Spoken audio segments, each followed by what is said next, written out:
tem itinerário de humanas e são 2 terceiros, um de exatas e um de humanas. Então eles acabam tendo geopolítica, mas nós tivemos uma base muito boa e a gente tem história também. Então envolve o professor nota 1000 ali, né?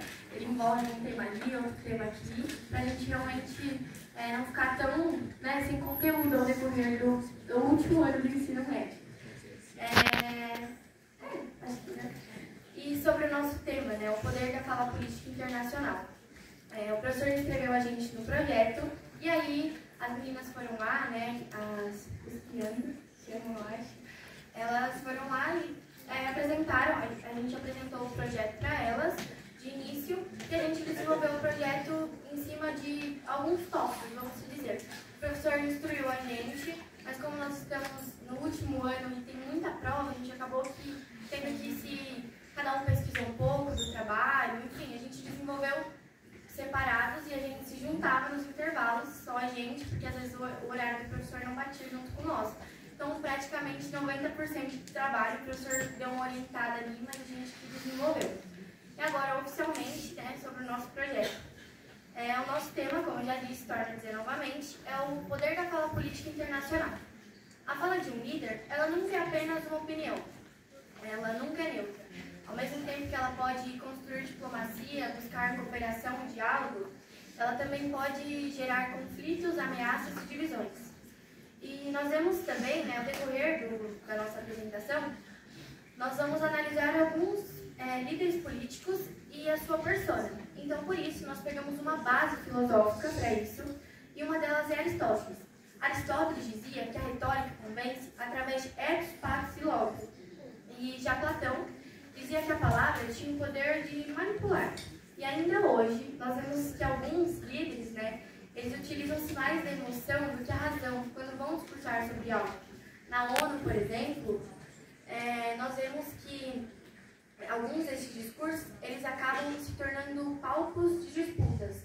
Ao mesmo tempo que eles podem buscar paz, eles também podem reforçar ainda mais essas tensões, E as mídias sociais, as redes sociais, que eu acredito que todo mundo aqui gosta muito, todo mundo entra lá no Instagram, dá um likezinho nas publicações, elas têm um impacto, muito grande diante disso. Elas pegam essas falas e elas transformam essas falas em uma linguagem, em uma arma de influência mundial, fazendo com que isso afete em vários contextos, tendo efeitos diretos, como por exemplo geopolíticos, porque ele pode relacionar os países, reposicionar os países, as alianças entre os países, globais, porque ele pode moldar a narrativa de guerra e até mesmo de paz, sociais, porque ele afeta a população, e econômicos, porque a fala de um líder é muito poderosa, então ela tem sim o poder de mudar o mercado, fazer com que a moeda se valorize, E tudo isso nós vemos que ocorre em uma sociedade capitalista, onde há sempre um no topo e outro embaixo, Então, inclusive, a gente vai falar um pouco sobre isso. Será que realmente precisa ser assim? Será que precisa ter um no topo e outro embaixo?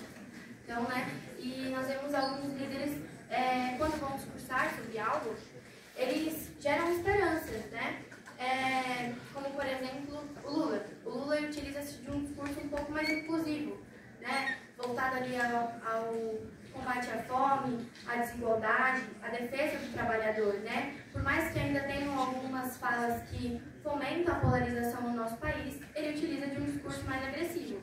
Já o Trump, que nós conhecemos bastante, que é o atual presidente dos Estados Unidos, para quem não conhece, no caso, ele utiliza-se de um discurso um pouco mais agressivo, e nacionalista, voltado ali ao orgulho americano, justamente com essa ideia, de soberania, diante de uma determinada nação. Mas nós vemos que em temas como imigração e política é uma polêmica bem forte, E nós também vimos que a linguagem, ela pode libertar ou aprisionar. E como a gente, não sei se alguém aqui já leu a obra de um livro, de George Orwell, 1984, Ele fala sobre isso, sobre a manipulação. Então é justamente essa dualidade, que nós queremos discutir hoje. E até que ponto a fala política internacional, ela reforça esses absurdos, ou ela constrói essas pontes, né? Será que ela realmente constrói essas pontes de diálogo ou elas reforçam ainda mais os absurdos do nosso tempo? Bom, aprofundando um pouco na questão filosófica, para Aristóteles, a diferença entre o ser humano e os seres vivos é a palavra, já que é por meio dela que deliberamos sobre o justo e o injusto, o útil e o nocivo, entre muitas aspas, o certo e o errado. Assim que damos forma à vida política, com a palavra, com a retórica. Na guerra, o que se perde primeiro é justamente isso, a capacidade de dialogar, a capacidade de deliberar. Por isso, discutir a retórica aristotélica é discutir o papel da linguagem na luta contra a naturalização da violência. Perdão. Mas o que acontece quando o diálogo se transforma em arma? Aristóteles define 3 meios de persuasão: ethos, pathos e logos, como a Paula já falou aqui. Ethos é o caráter do orador, sua credibilidade e autoridade moral. A confiança nasce quando o público reconhece a virtude e a persona e coerência de quem está falando. Pathos são as emoções. Um discurso que desperta qualquer emoção que seja, pode ser indignação, esperança, medo, raiva em um público, é um discurso que tende a alcançar algo mais nas pessoas. E por fim, logos, que é a razão, o argumento, a estrutura, a lógica que sustenta a fala. É o que transforma a opinião em reflexão. É o que sustenta o discurso com dados concretos e uma base tão concreta quanto. Esses 3 elementos precisam estar em equilíbrio. Quando o discurso se apoia apenas na emoção, vira manipulação. Quando ignora o sentimento, perde a humanidade. E quando parece de ética, perde a legitimidade. Se a guerra nasce da quebra do diálogo, a retórica é justamente isso. A tentativa de, na sua forma mais alta, a tentativa de colocar a retórica no seu lugar, de volta no seu lugar. De volta no... quer dizer, transformar o conflito em debate, a violência da argumentação e a força em razão. Mas Aristóteles também adverte que a mesma estratégia que pode ser usada para persuadir pode ser usada para desumanizar, a ensinar a temer, a odiar, e ainda assim ele traz o questionamento: quantas guerras poderiam ter sido evitadas, quantos conflitos poderiam ter sido evitados simplesmente com uma conversa? Não precisa ser exatamente um debate, mas uma conversa, sabe? Quando o caráter é substituído por carisma sem virtude, ou quando a emoção dá para incitar o ódio, é assim que a fala pode ser usada para incitar a guerra. Já que ela não se impõe apenas com armas, ela começa na palavra. Quando o discurso ensina justamente o que Aristóteles advertia contra. Desnaturalizar a guerra é algo difícil, mas é algo possível. Recuperar o sentido ético da fala, recusar a ideia de que a violência é inevitável e de que ela tem que ser algo natural, de que ela é algo intrinsecamente natural no ser humano. Aristóteles nos mostra que a política nasce da palavra e que é pela palavra que podemos enviar o espaço do diálogo. Ao pautar o absurdo, fazemos o que se chama de razão racional e virtuosa, agir com prudência, buscando o bem comum e restituir a linguagem no poder de unir, não de destruir. Bom, ao falarmos de líderes políticos, eu acho que seria importante a gente falar também da persona de uma pessoa, porque a persona diz muito sobre você, o que você idealiza, o que você defende, o que você quer passar no caso de líderes políticos, o que você quer passar para a sua nação ou para a nação de uma pessoa próxima a você. Até porque a gente sabe que nós todos trabalhamos em conjuntos, o nosso mundo ele trabalha em conjuntos, todos nós precisamos de alguém para que a gente possa, assim, criar uma economia, vamos dizer assim. E dentre esses líderes que estão, assim, diante da guerra, tipo, de momentos de guerra, eu trouxe alguns, como Winston Churchill, que ele foi um dos maiores estadistas do século XX, e ele também foi muito conhecido porque ele trouxe a questão do termo cortina de ferro, porque era o contexto da Guerra Fria, foi quando se dividiu o mundo em 2 blocos, que no caso econômico, né, que é o capitalista e o socialista. E esse termo ficou muito conhecido porque dividiu a Europa como o mundo todo, e por ser um marco muito importante na questão da Guerra Fria, de acabar a Segunda Guerra Mundial, e já se enganchou em outra guerra. Também temos o John Kennedy, que também no contexto da Guerra Fria, Ele fazia parte do Berlim Ocidental, se eu não estiver errada, e ele fez um discurso onde ele afirmava que ele era berlinense. E com esse discurso, ele criou um símbolo de resistência com o povo dele. Ele afirmou que ele estaria do lado das pessoas que estariam do lado daquele muro, do lado oriental do muro. Também temos o Nelson Mandela, que foi uma figura muito importante pela questão do apartheid, que foi a separação da África do Sul, né, na questão de pretos e brancos, e a questão de não ter essa conexão entre eles. Eles não podiam se misturar, eram só separados. E ele foi preso injustamente por 27 anos, e a gente pode citar também a polarização das pessoas, porque foi isso que ajudou com que ele fosse solto e viesse a governar a África do Sul depois. E ele fez um discurso de paz, né, de reconciliação. Depois que ele saiu, onde ele afirmava que não era a hora de curar as feridas, de sarar as feridas e construir algo novo, onde todos estivessem em um sistema igualitário. Temos o Barack Obama também, que foi um presidente dos Estados Unidos, e ele defendeu o multilateralismo. E multilateralismo, ele visa essa questão de trabalharmos em conjuntos.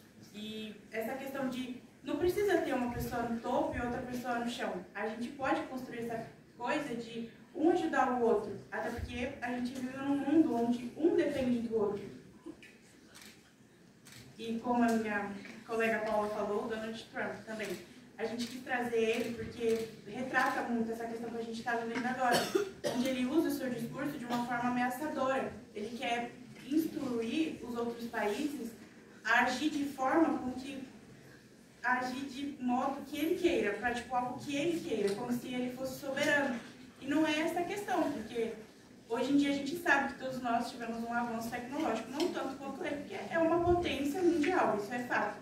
Mas todos nós evoluímos como países, ou continentes, ou estados. E o Trump, ele é muito imprevisível, né? Ele é um líder com falas agressivas, mas também bem imprevisível. Como, por exemplo, a gente viu recentemente, quando ele foi discursar na ONU, um debate, todo mundo estava esperando lá um debate entre ele e o Lula, e simplesmente ele falou que tinha rolado uma química, uma conexão entre ele e o Lula.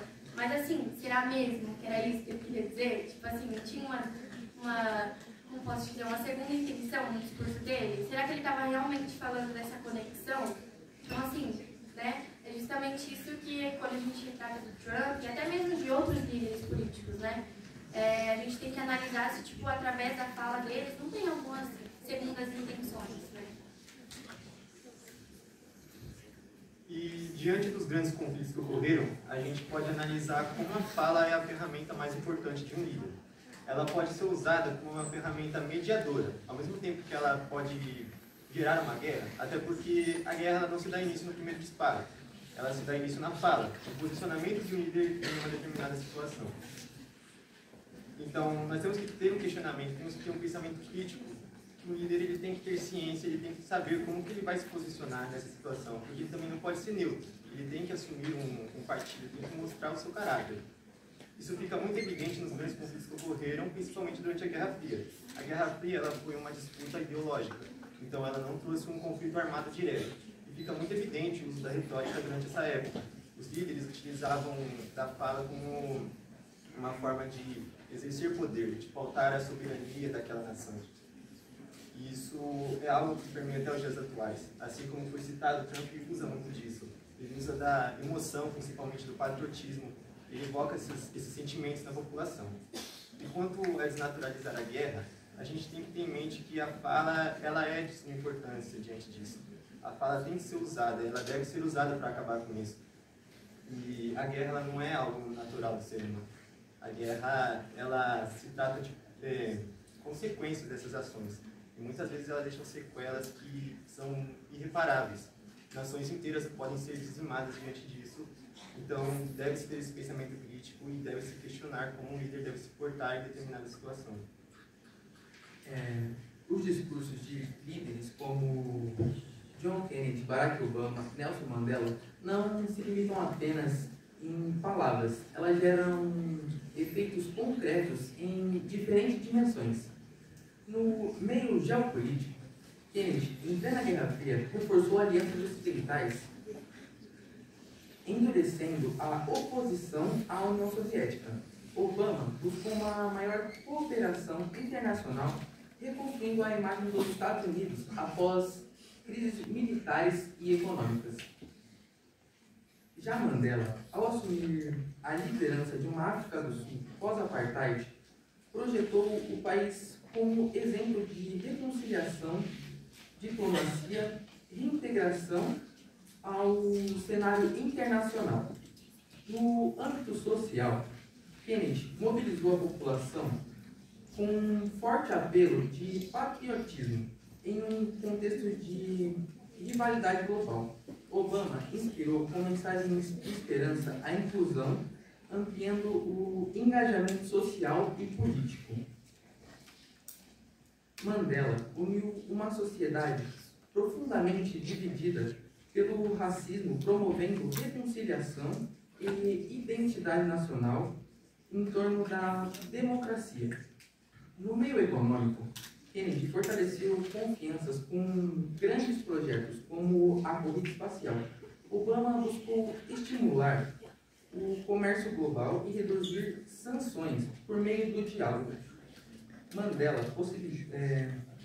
possibilitou a reinserção da África do Sul no mercado mundial, atraindo interesses após décadas de isolamento econômico. Em síntese, os discursos podem unir ou polarizar, gerar cooperação ou tensão, e seus efeitos sempre dependem de um momento histórico e da recepção internacional. Eu venho aqui com um exemplo de um livro que se chama A Arte da Guerra, de Sun Tzu.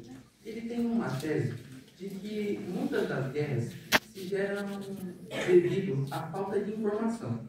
A desinformação é uma das principais causas de grandes guerras.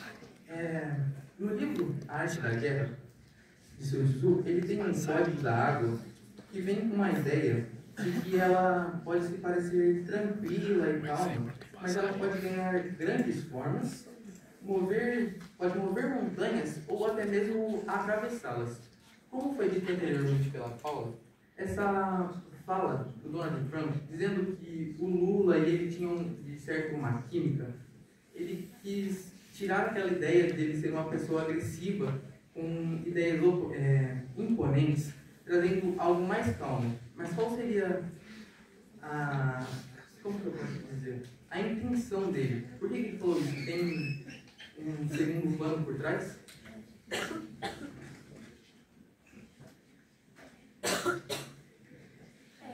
Aristóteles, ele afirma que o ser humano é um animal político. O que significa isso? A gente tem uma herança muito grande da linguagem. Então, a nossa herança principal é da linguagem. A primeira forma que a gente tem de se comunicar é através da língua. E uma coisa muito forte da cultura de um país é a língua. Os Estados Unidos ele fala inglês, a gente fala português.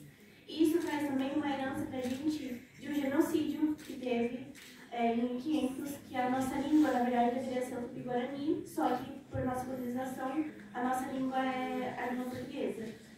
Então, é uma herança, a língua, além dela ter um poder muito grande, ela também carrega uma história, seja ela de um povo que sofreu um genocídio ou de um povo que veio de muito antes. É uma forma que a gente tem de levar a nossa cultura para outros povos.